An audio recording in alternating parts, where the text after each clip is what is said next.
Cénomag, cette semaine, vous emmène découvrir le travail de René Boissier sur le Semnoz, cette montagne à préserver juste à côté de chez nous. Cénomag vous emmène également au spectacle Madi et le cerf-volant du bout du monde, interprété par les enfants de l'école de la Jonchère. Mais pour commencer, on réfléchit sur la transformation de l'avenue d'Aix-les-Bains.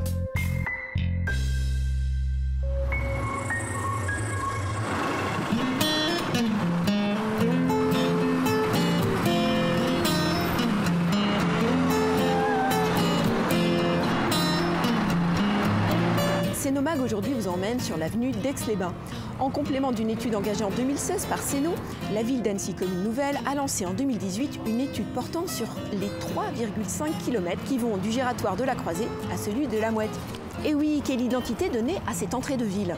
La ville s'est construite autour de cet axe, et que l'axe en réalité n'est pas une résultante d'une structuration de la ville, mais véritablement qu'on est venu agglomérer des fonctions autour de cet axe, qui existait bien avant. Et c'est ce qu'on appelle, de manière assez caricaturale, une entrée de ville.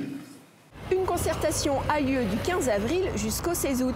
Et oui, c'est l'occasion de donner votre avis. À cette occasion, une réunion était organisée à Caperia le 14 mai dernier. Alors il y a de la topographie chez vous, mais j'allais dire que globalement, on est sur quelques centaines de mètres qui séparent le périmètre de notre réflexion d'un grand nombre des équipements. Donc cette réflexion sur ce territoire, c'est de dire que pousser une réflexion sur l'évolution de ce territoire avec la réintroduction d'habitat, c'est donner la possibilité aux gens de ces futurs logements de profiter de ces équipements déjà présents. Et oui, l'avenue d'Aix-les-Bains, pour l'instant, n'est pas très bienvenue pour les piétons. Il va falloir créer les conditions pour mieux traverser cette zone. Il faut également créer des places publiques, planter des arbres. Mais pourquoi pas réouvrir le ruisseau du Leverchy, qui est couvert à 80%.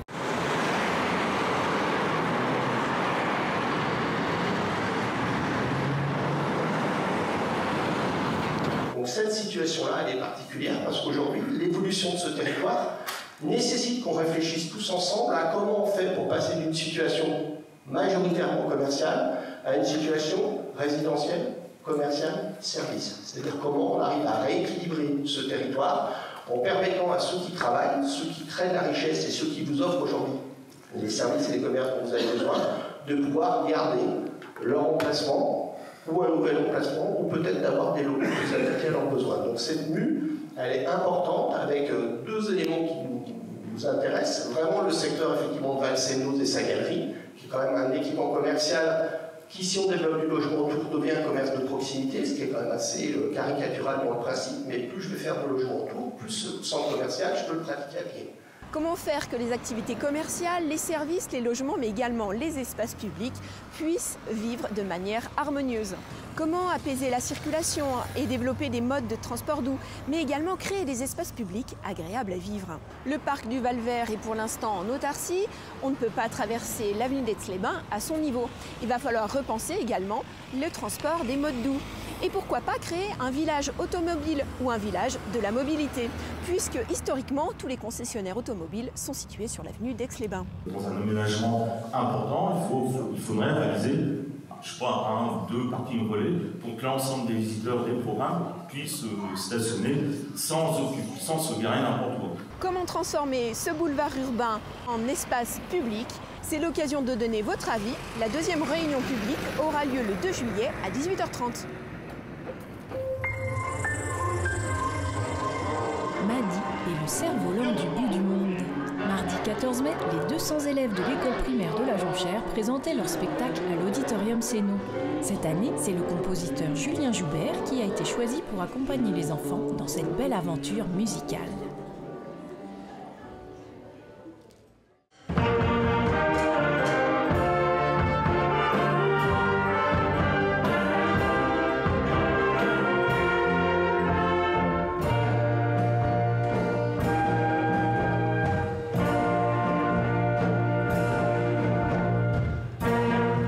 J'ai écrit au moins 70 pièces pour enfants, donc on a choisi, et puis il y a eu cette idée de voyage dans le Moyen-Orient, tous ces pays que notre héros, qui est un cerf-volant, traverse, entre Irak, Iran, Syrie, etc. Et ça résonnait avec l'actualité, et puis l'envie de l'école de montrer que ce monde-là existe aussi et peut être porteur de jolies choses.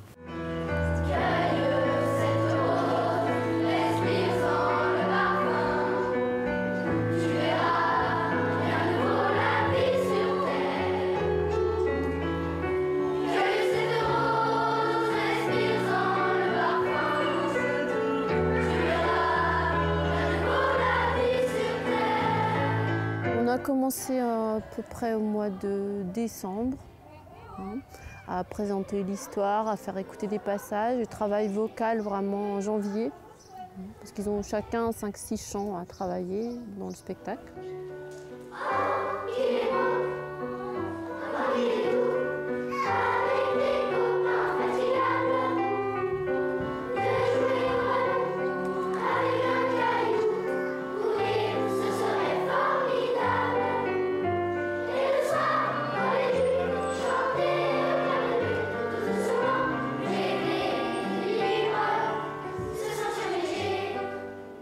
On a pu même injecter des chansons composées par les enfants sur des poèmes. Donc il y a 4 chansons dont la musique a été composée avec moi par les classes.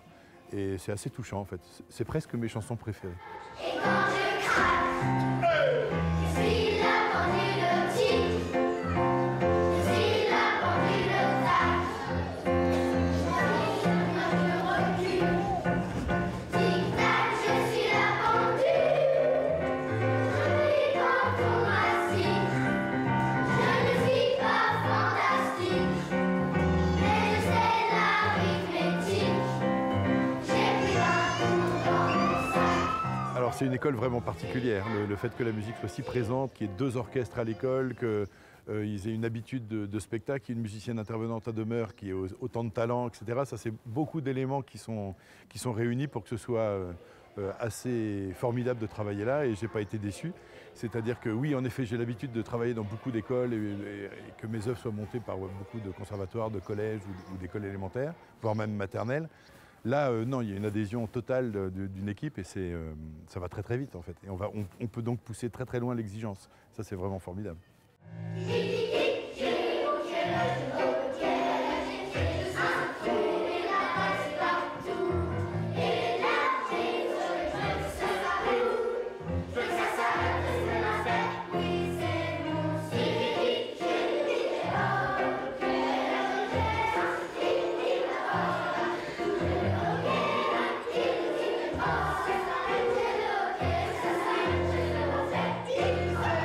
Pour finir ce magnifique spectacle, les élèves ont chanté dans le hall de l'hôtel de ville sous les yeux émerveillés de leur famille.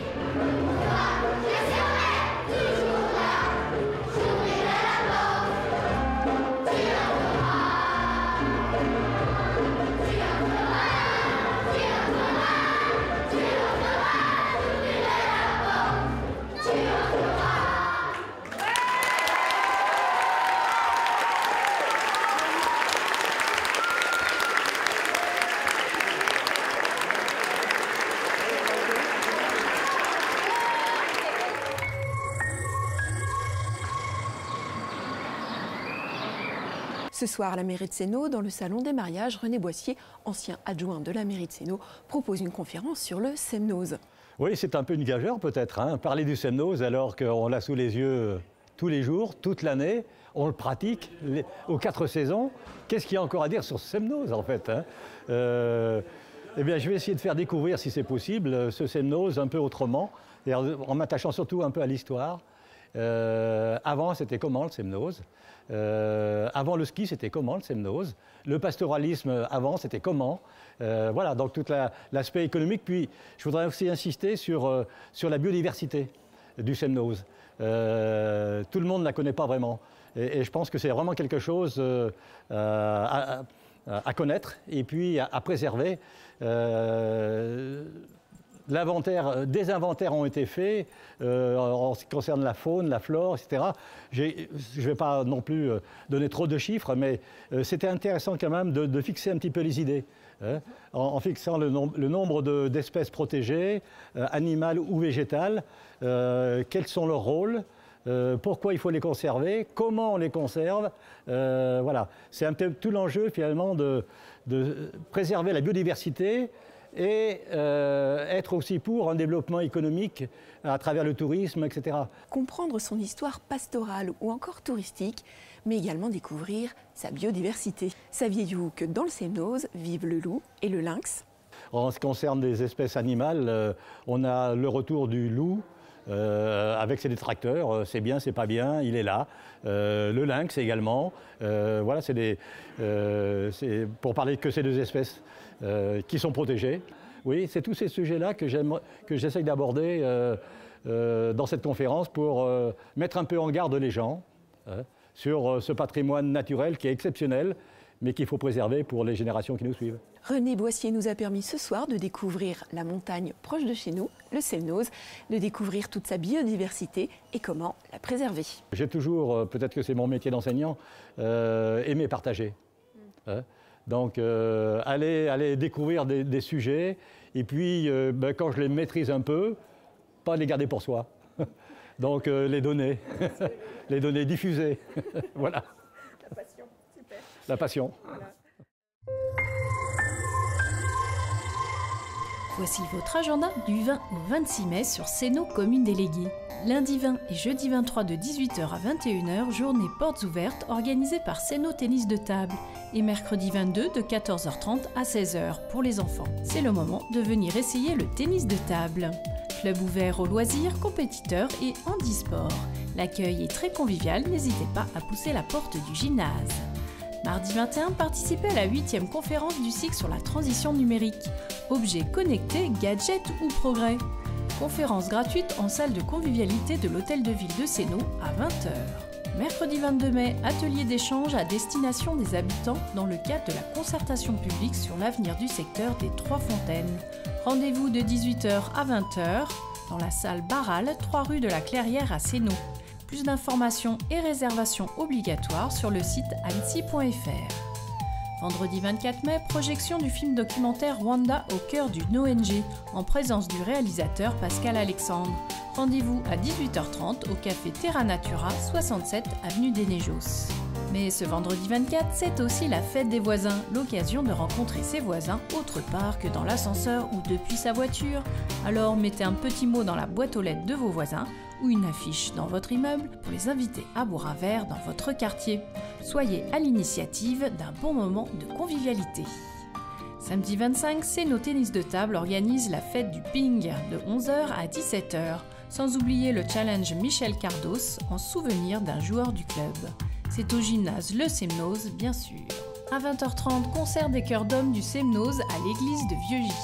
Et The UMC Live Show Cabaret à l'auditorium Sénaux, avec de la musique, de la magie, des crooners et sketchs. Billetterie sur umc74.com. Dimanche 26 auront lieu les élections européennes. Vos bureaux de vote seront ouverts de 8h à 18h.